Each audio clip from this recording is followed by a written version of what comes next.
자, 여러분 안녕하세요. 페도로입니다.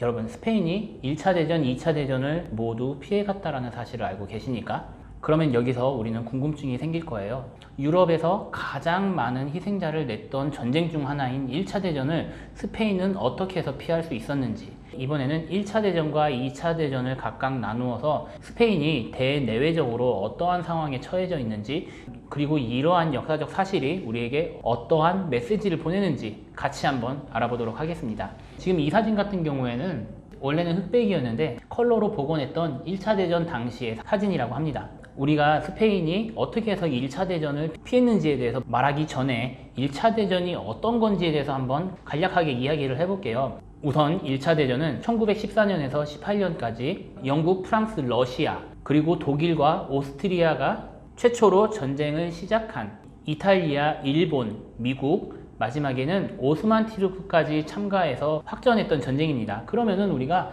어떻게 해갖고 1차 대전이 발발했는지 정도까지는 알아보는 게 좋을 것 같은데요.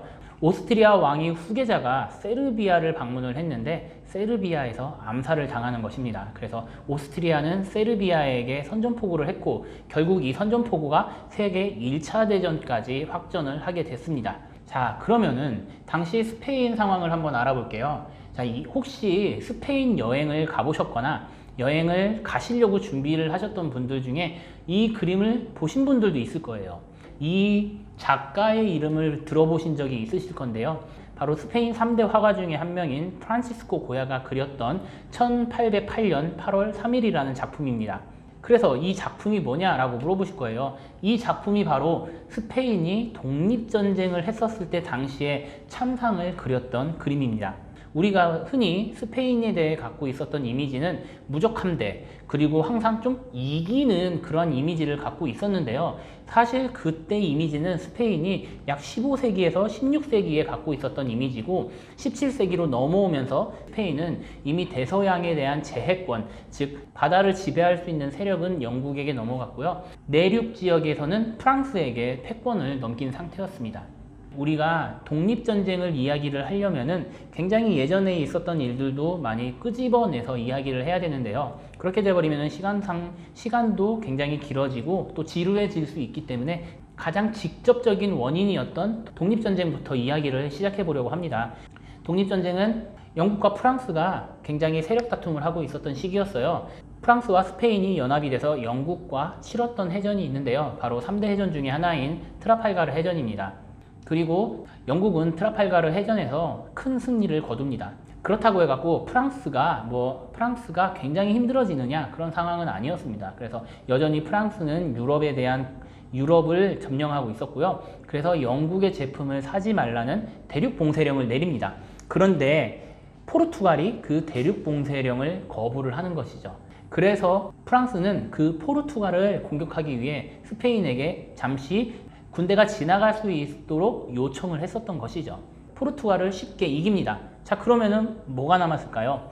포르투갈을 공격했었던 군사를 다시 프랑스로 돌려보내면 되는 것인데요. 이 나폴레옹이 프랑스로 돌아가지 않고 마드리드를 침범한 것입니다. 1808년 8월 3일에 스페인의 5년간의 독립운동 체제가 시작을 합니다. 그렇다고 해서 독립전쟁이 끝나고 나서 스페인이 괜찮아졌느냐? 그것도 아닙니다. 왜냐하면 그때 이후로부터 왕정과 자유주의와 격렬하게 부딪히는데요. 스페인의 내부 정치 상황은 계속해서 악화일로를 걷게 됩니다. 이게 1차 대전이 일어나기 전에 스페인의 내부 상황이었어요. 그러면 이제 또 외부 상황을 한번 말씀을 드려야겠죠. 자, 만약에 여러분께서 콜롬비아나 베네수엘라, 에콰도르까지 가보셨다면 이 사람의 이름으로 돼 있는 공원이나 도로를 분명히 지나가셨을 것입니다. 시몬 볼리바르, 콜롬비아, 베네수엘라, 에콰도르를 독립시키고요. 그 뒤에 이어서 볼리비아와 페루를 독립시켰던 해방자라는 이름을 갖고 있는 독립 영웅입니다. 우리 또 볼리비아 하니까 바로 생각나시죠? 이 사람의 이름과 정신을 승계했던 여러 국가 중에 볼리비아는 볼리비아라는 이름을 지었고 볼리비아의 화폐는 이 사람의 이름 그대로 볼리바르라고 불리게 됩니다. 자, 그러면은 중남미 독립이 갑자기 스페인 독립운동이랑 무슨 상관이냐? 스페인은 중남미에 무려 19개의 식민지를 갖고 있었습니다. 그리고 스페인이 그 식민 지배를 굉장히 혹독하게 했었던 것은 누구나 다 알고 있던 사실이죠. 그런데 그런 스페인이 프랑스에게 점령을 받아갖고 독립운동을 하고 있다? 이러한 모습이 식민지 입장에서는 용기를 얻을 수 있는 그런 상황이 됐던 것이죠. 이미 스페인이 독립운동에 열중하고 있었을 때 중남미에서는 독립운동이 활발하게 이루어졌고 그리고 독립운동에 성공하게 됩니다. 그런데 여러분, 쿠바만은 이 독립의 대열에 참가하지 못하게 됩니다. 자, 호세 데 산 마르틴, 쿠바의 독립 영웅이에요. 호세 데 산 마르틴을 중심으로 해갖고 10년 동안 1차 독립운동을 실시를 하는데 결국 실패를 합니다. 그리고 2차 독립운동을 실시를 하는데요. 이때 당시에 스페인은 여러 중남미 국가를 잃은 상태였기 때문에 쿠바를 굉장히 혹독하게 다루기 시작합니다. 그것이 나중에 굉장히 좋지 않은 여론을 형성을 하는데요. 그 이유는 쿠바에서 미국으로 넘어갔던 쿠바 이주민들 사이에서 식민 지배에 대한 우려를 표하면서 미국에서 도와줘야 되지 않겠느냐라는 여론이 형성이 됩니다. 그리고 미국 또한 이 쿠바를 자신의 영향권 아래 넣고 싶어 하죠. 그리고 이것을 눈치챘던 미국의 언론들은 쿠바에 대한 미국의 간섭을 요구하는 기사들을 쏟아내기 시작을 합니다. 그러다가 미국이 나서지 않으면 안 되는 상황이 발생을 하는데요. 쿠바의 독립운동이 심해지면 심해질수록 스페인의 억압이 강해진다라고 말씀을 드렸어요. 그러면은 독립운동 하는 사람들은 거기에서 멈출까요? 더 심하게 독립운동을 시작을 하게 됩니다. 그러한 것들이 파업이나 소요 상태로 진전이 되면서 쿠바 내에 있던 미국인 사업가들에게 피해를 입히게 됩니다. 결국 미국은 그 사업가들, 즉 미국의 자산을 보호한다는 명분으로 이 메인이라는 이름의 전함을 쿠바에 파견시킵니다. 이제 지금 메이노 폭발이라고 말씀을 드렸어요. 메이노는 쿠바의 수도인 아바나에 정박하고 있었는데요. 어느 날 이렇게 폭발로 200명이 넘는 미국 해군들이 죽습니다. 여기서 미국은 이 폭발이 스페인 어뢰에 의한 폭발이라고 주장을 하고 스페인은 자신들과 관련이 없다라고 이야기를 하는데요. 이미 전쟁을 준비를 하고 있었던 미국 입장에서는 그 이야기가 들릴 리가 없었죠. 결국 미국과 스페인은 전쟁을 벌이게 되고요. 스페인은 쿠바뿐만 아니고 푸에르토리코, 괌, 필리핀까지 미국에게 빼앗기는 상황이 발생을 합니다. 이 전쟁을 미국 스페인 전쟁, 미서 전쟁이라고 이야기를 합니다. 지금까지 스페인이 1차 대전에 참가하지 않을 수 있었던 내외부 상황에 대해서 말씀을 드렸어요. 그러면은 스페인이 1차 대전을 참가하지 않음으로써 얻을 수 있었던 것이 무엇이냐? 우선 사람들이 죽지 않게 됩니다. 그리고 두 번째는 전쟁으로 정신없었던 유럽 국가들에게 물자를 수출하기 시작을 하는 거죠. 그래서 스페인은 빠르게 일어날 수 있었던 계기를 마련하게 됩니다. 여기서 하나만 더 말씀을 드릴게요. 우리 지금 코19 그거 영상에서 명칭 이야기하면 안 된다고 하더라고요. 그래서 제가 코19라고 말씀을 드릴게요. 자, 코19가 유행을 하면서 관심을 받았던 역사적 사건이 있습니다. 바로 스페인 독감이에요. 많은 분들이 스페인 독감을 스페인에서 발생했기 때문에 스페인 독감이다 라고 알고 계시는데 이것은 잘못 알고 계시는 겁니다. 1차 대전 당시에는 독감이 유행을 해갔고요. 굉장히 많은 사람들이 사망을 합니다. 유럽뿐만 아니고 미국에서도 약 50만 명이 넘는 사람들이 사망을 했었으니까요. 이것이 왜 주목을 받았냐? 스페인 독감이 1차와 2차로 나눠지는데 봄에서 여름으로 넘어가는 1차 때는 사람들이 많이 피해를 보지 않았고 그래서 안심했는데 다시 날씨가 추워지는 2차 유행 시기 때 굉장히 많은 사람들이 죽었다고 해갖고 코로나도 코19도 이와 같이 가지 않겠느냐라고 해갖고 사람들의 관심을 받게 되었는데요. 우선 당시는 1차 대전이었기 때문에 이러한 질병들로 인해서 사람들이 죽는다라는 뉴스를 국가에서 통제를 하고 있었습니다. 이유는 지금 당장 전쟁 중인데 사람들이 죽었다라는 뉴스를 내보내갖고 굳이 심리적 악영향을 미칠 필요가 없었던 것이죠. 반면 스페인은 전쟁을 하지 않고 있었기 때문에 그러한 자국 국민들의 상황을 알리는데 전혀 문제가 없었습니다. 그래서 독감이 계속 죽는다라는 이야기를 스페인에서만 접할 수 있었기 때문에 사람들은 그때부터 스페인 독감이라고 부르기 시작했던 것입니다. 자, 지금까지 스페인이 전쟁을 피할 수 있었던 이유, 당시 스페인의 내외부 상황을 말씀을 드렸고 그리고 스페인이 전쟁을 참가하지 않음으로써 얻을 수 있었던 이익, 그리고 스페인 독감이 왜 그런 이름으로 불리게 되었는지에 대해서 말씀을 드렸습니다. 자, 1차 대전 이야기 했으니까 이제 또 2차 대전 이야기 해야겠죠. 자, 우선 2차 대전은 1차 대전과 거의 같은 양상이에요. 다만 다른 게 있다면 전쟁의 무리가 제국주의, 즉 파시즘의 국가의 욕심으로부터 발생했다라는 게 다른 점이라면 다른 점일 수가 있겠습니다. 1939년에서 45년까지 약 6년간 진행됐던 전쟁이고 세계 역사상 가장 많은 사람이 죽었던 전쟁으로 기록되고 있습니다. 자, 그럼 스페인은 어떤 상황이었길래 유럽, 하물며 중남미 국가들도 참전한 제2차 대전을 피해갈 수 있었을까요? 우선은 당시 1900년대 중반의 스페인은 이 사람을 빼놓고 이야기할 수가 없습니다. 바로 스페인의 독재자 프란시스코 프랑코입니다. 프랑코는 당시 이념 싸움이 한창인 스페인에서 쿠데타를 일으켜갖고 군사 독재를 일으켰는데요. 우선은 이 이야기를 좀 더 앞으로 가서 설명을 해야 될 것 같아요. 유럽의 독재 정권이 일어났던 시기들을 살펴보면은 산업화와 밀접한 관련을 맺고 있는데요. 산업화가 이루어지면은 자연스럽게 가진 사람과 가지지 못한 사람들로 이렇게 계층이 분화가 됩니다. 그래서 가진 사람과 가지지 못한 사람들이 계층 분화가 일어나면서 이 사람들은 계속 돈을 벌고 노동층은 하루에 15시간씩 넘게 일을 하는데도 불구하고 생활은 계속 어려워지는 거죠. 노동자들이 들고 일어나서 이 기존에 있었던 기득권들을 무너뜨리면서 사회국가가 시작이 됩니다. 그러면 또 기존의 기득권들, 대부분 여기에서는 사업자가 될 수도 있고요. 아니면 왕정체제에 있었던 왕권과 가까웠던 사람들도 있을 테고요. 게다가 군대도 있을 수 있습니다. 그래서 이 기득권들이 다시 사회주의를 무너뜨리고 자신들의 정권을 세우죠. 그러면 또 다시 노동자층이 그 정권을 무너뜨리는 이러한 복잡한 상황들이 1900년대에 이루어졌다라고 보시면 될 것 같습니다. 스페인 또한 마찬가지인데요. 최초의 쿠데타로 정권을 잡았던 인물이 바로 이 프리모 데 리베라였습니다. 쿠데타로 인해서 정권을 잡았고 아까 말씀드린 대로 이 리베라 정권도 사회주의, 즉 노동자층에 의해서 정권이 끝나게 됩니다. 그리고 나서 좌익 정부가 세워졌는데 이 좌익 정부는 다시 우익 정부에 의해서 무너지게 되고요. 그리고 우익 정부가 당시 있었을 때 이 운동이 발생을 합니다. 아스투리아스 운동이라고 하는데요. 스페인에서 가장 큰 노동 운동 중에 하나라고 보시면 되겠습니다. 이 자세한 내용은 나중에 한번 더 다뤄보도록 하고요. 제가 이 운동을 이야기하는 게 뭐냐? 이걸로 인해서 다시 좌파 정부가 들어서게 됩니다. 그런데 그때 바로 이 프랑코가 쿠데타를 일으키면서 내전이 발생한 것입니다.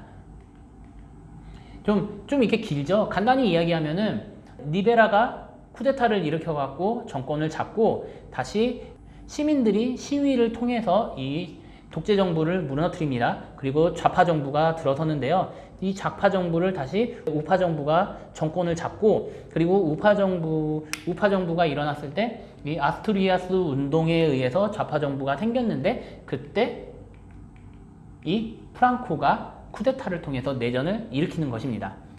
자, 프랑코의 독재는 굉장히 혹독했던 걸로 유명합니다. 그 중에 하나가 이 게르니카인데요. 스페인에 이제 여러 여행할 곳이 많은데 이 빌바오라는 곳이 있습니다. 빌바오라는 곳, 그 구겐하임 박물관으로 굉장히 유명한 곳인데요. 그 마을에서 얼마 떨어지지 않은 곳에 게르니카입니다. 이 얘기를 하려면 또 이 사람이 빠지지 않죠.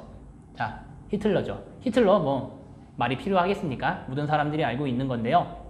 히틀러가 2차 세계대전을 발생했었을 때 신무기를 테스트해볼 장소가 필요했었던 것입니다. 당시 아까 말씀드렸던 빌바오 같은 경우에는 전형적으로 프랑코에 반대하는 세력들이 있었기 때문에 프랑코 입장에서는 굉장히 눈엣 가시였죠. 그래서 히틀러가 이 신무기를 테스트하고 싶은데 이렇게 너희들 도와줄까? 라고 이야기를 했었는데 그 프랑코가 그것을 승인을 한 것입니다. 그래서 이 게르니카라는 마을에 폭격을 일으키는데요. 관련된 이야기는 제가 예전에 만들었던 영상이 있으니까 그거를 한번 참고해 보시는 것도 좋을 것 같습니다. 자, 즉 이 게르니카 폭격을 통해서 히틀러가 무엇을 얻을 수 있었느냐? 바로 2차 대전에서 혁혁한 공을 세웠던 콘도르 전투 비행단을 바로 이 게르니카 폭격에서 시범 운행했었던 것이죠. 혹자는 이렇게도 이야기를 합니다. 만약에 이 콘도르 비행단이 이 게르니카에서 테스트를 하지 않았다면 2차 대전은 좀 더 빨리 종식될 수 있었다라고 하는 사람들이 있을 정도입니다. 자, 지금까지 2차 대전을 설명을 드렸고요. 그리고 2차 대전이 발발했을 때 당시에 스페인의 대내외 상황에 대해서 말씀을 드렸습니다. 그러면은 자, 어떻게 해갖고 스페인이 2차 대전을 피할 수 있었느냐? 이게 굉장히 중요하죠. 자, 이제 히틀러가 프랑코를 만나러 스페인으로 옵니다. 이제 히틀러가 이야기를 하겠죠. 프랑코야, 우리가 너희를 도와줬고 너희가 내전에서 승리를 했으니 이제 우리를 도와달라 라고 이야기를 합니다. 근데 아무리 봐도 프랑코가 사이즈가 안 나오는 거예요. 이미 내전으로 인해서 국토는 황폐화가 됐고 신발을 못 만들어 갖고 사람들이 맨발로 다니고 있는 상황에서 전쟁은 말이 안 되는 상황이었죠. 그래서 프랑코는 이러한 방법을 생각을 해냅니다. 그러면 우리가 전쟁에 참여할 테니 너희들이 전쟁 물자를 대달라 라고 히틀러한테 이렇게 얘기하죠. 그리고 프랑코는 거기에서 멈추지 않습니다. 그러면은 우리가 만약에 전쟁에서 이기면은 우리에게 알제리랑 모로코를 달라 라고 히틀러에게 이런 이야기를 하죠. 근데 히틀러가 생각했을 때는 아무리 생각해도 얘네들이 막상 도와줘도 그렇게 전력에 도움이 크게 되지 않을 텐데 전쟁 물자까지 대주는 판에 영토까지 주는 거는 과도하다라고 생각을 해서 결국 히틀러는 프랑코에게 더 이상 도와달라는 이야기를 하지 않습니다. 이러한 프랑코로 인해서 스페인은 세계에서 제일 많은 사람들이 죽었다는 2차 대전에 참전하지 않을 수 있게 됩니다. 자, 그러면은 우리가 이 얘기를 한번 해야겠죠. 그러면 스페인은 2차 대전에 참가하지 않음으로써 어떤 걸 얻었느냐? 자, 여기 맨 위에 있는 거 한번 볼게요. 스페인이죠. 이 자료는 2017년에 발간한 세계 경제 포럼에서 세계 산업 경쟁 부분에 대해서 표기를 한 것입니다. 즉, 스페인이 세계 관광 부분에서 1위라는 거죠. 스페인은 2차 대전에 참전하지 않음으로써 관광업의 두각을 나타내게 됩니다. 물론 2차 대전에 참가하지 않았던 이유만으로 이러한 경제 관광 대국이 됐던 건 아니에요. 이 이야기는 제가 따로 다시 영상을 만들 예정인데요. 중요한 건 뭐냐? 2차 대전에 참가하지 않음으로써 스페인은 물자를 생산하는 창구 역할을 할 수가 있었고 그러한 식으로 부를 축적하고 동시에 관광업을 발전시키면서 현재의 관광 대국으로 발돋움할 수 있었다라는 이야기를 드리고 있는 것입니다. 자, 그러면은 지금까지 스페인이 1차 대전 그리고 2차 대전을 피할 수 있었던 내외부 상황에 대해서 말씀을 드렸고 그 각각의 효과를 말씀을 드렸습니다. 곁들여서 스페인 독감도 말씀을 드렸고요. 자, 그러면은 이 스페인의 경험이 과연 우리에게 어떠한 메시지를 주느냐에 대해서 이야기를 해보려고 합니다. 아까 말씀드렸던 스페인 독립전쟁, 그리고 미국 스페인 전쟁, 그리고 이 세계 3대 해전 중에 하나라고 불리는 칼레 해전이 있습니다. 이 세 전쟁의 공통점이 무엇이라고 생각을 하시나요? 이 세 전쟁의 공통점은 양 국가 간의 군사력에 차이가 있었다라는 것입니다. 전력이 불균형했다라는 것이죠. 나폴레옹을 앞세운 프랑스에 비해서 스페인의 전력은 굉장히 떨어졌고요. 그리고 남북전쟁을 마친 미국에 비해서 스페인 전력은 굉장히 떨어져 있었습니다. 영국과 전쟁을 치른 이 칼레 전쟁도 16세기 말에는 스페인이 대서양을 점령하고 있었던 상태였고 당시 영국은 스페인에 비해서 세금이 6분의 1 정도밖에 안 될 정도로 전력이 차이가 나고 있었던 상황이죠. 제가 드리고자 하는 말씀은요, 전쟁은 국가 간의 국방력이 차이가 났을 때만 발발한다는 것입니다. 물론 이렇게 이야기하시는 분들도 있을 거예요. 그럼 1차 대전, 2차 대전, 그리고 3대 해전 중에 다른 하나인 트라팔가르 해전, 하물며 레판토 해전 같은 경우도 양 진영이 팽팽했는데 그러면 이건 어떻게 설명할 것이냐? 이 전쟁들 같은 경우에는 연합이었다라는 것이죠. 연합과 연합의 전쟁 같은 경우에는 각자의 전력이 팽창하다가 결국은 더 이상 진출할 땅이 없는 상태에서 큰 덩어리들끼리 부딪혔던 것이죠. 연합군들의 싸움은 약간 다른 것이고요. 제가 드리고자 하는 말씀은 이런 국가 간의 전쟁은 분명히 국방력이 차이가 났기 때문에 전쟁이 난다라고 말씀을 드리는 것입니다. 어느 정도 눈치가 채셨겠죠? 자, 각국의 군사력 순위를 나타낸 자료입니다. 한국은 6이고요. 지금 일본은 5위죠. 북한은 25위입니다. 그러면 또 지금 군사비 상황이에요. 한국이 사용하고 있는 군사비는 세계 9위, 지금 보시면 일본은 7위 정도네요. 현재 정부는 계속 군사비를 늘릴 계획이라고 말을 하고 있기 때문에 언젠간 일본을 앞지르지 않을까라고 전문가들은 예상을 하고 있다고 합니다. 자, 지금 보시면은 얼마 전에 미국의 트럼프 대통령에 의해서 G7은 낡은 시스템이다. 그래서 G10으로 확장한 다음에 이번에 코어 19를 성공적으로 방역한 한국을 G10에 초대하고 싶다라고 공개적으로 이야기를 했었습니다. 그런데 일본은 한국만은 안 된다면서 반대를 하고 있는 상황이에요. 이렇게 한번 생각해 보는 건 어떨까요? 왜 일본이 자꾸 한국에 딴지를 걸고 있는 것일까? 일본은 왜 독도를 자기네 땅이라고 우기는 걸까? 저는 이러한 상황과 연관이 없다라고 생각하지 않습니다. 한국은 분명 발전하고 있고 국방력으로 일본을 위협할 수 있는 단계가 왔다라는 것이죠. 일본이 반도체 소재에 대한 수출 규제를 했을 때도 한국은 국산화에 성공을 할 수가 있었습니다. 자, 이제 결론입니다. 여러분, 분명 스페인은 당시 상황이 좋지 않아 갖고 1차 대전, 2차 대전을 피할 수가 있었습니다. 하지만 그 전에 앞서 스페인은 과거에 비해서 국방력이 굉장히 떨어져 있었기 때문에 다른 나라로 인해서 침범을 받았다라고 이야기를 하는 것입니다. 때문에 국방력 강화, 국방비에 대한 증액은 계속적으로 이루어져야 된다. 그렇지 않는다면 운 좋게 1차 대전, 2차 대전은 피했지만 결국 그 원인이 다른 나라와의 전쟁의 일방적인 패배, 국방력이 약했기 때문에 그러한 힘든 상황을 겪었던 스페인과 똑같은 역사를 되풀이할 수 있다 라는 이야기를 하고자 이렇게 긴 이야기를 한번 해봤습니다. 제가 어떠한 주제를 들고 왔을 때 스페인의 역사 또는 중남미의 역사에 빗대어서 계속 설명을 드릴 건데요. 이 전체적인 이야기를 말씀을 드리는 것이지 하나하나 세분화해서 말씀드릴 경우 여러분의 집중력도 떨어지고 그리고 영상이 계속 길어지기 때문에 그렇게 다룰 수 없는 점 양해 부탁드리고요.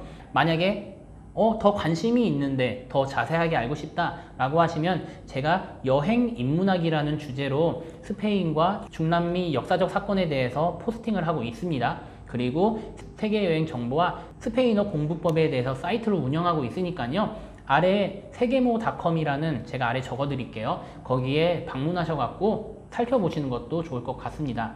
긴 영상 시청해 주셔서 감사합니다. 이 영상이 여러분의 지식에 한 방울이라도 도움이 되길 바라겠습니다. 감사합니다.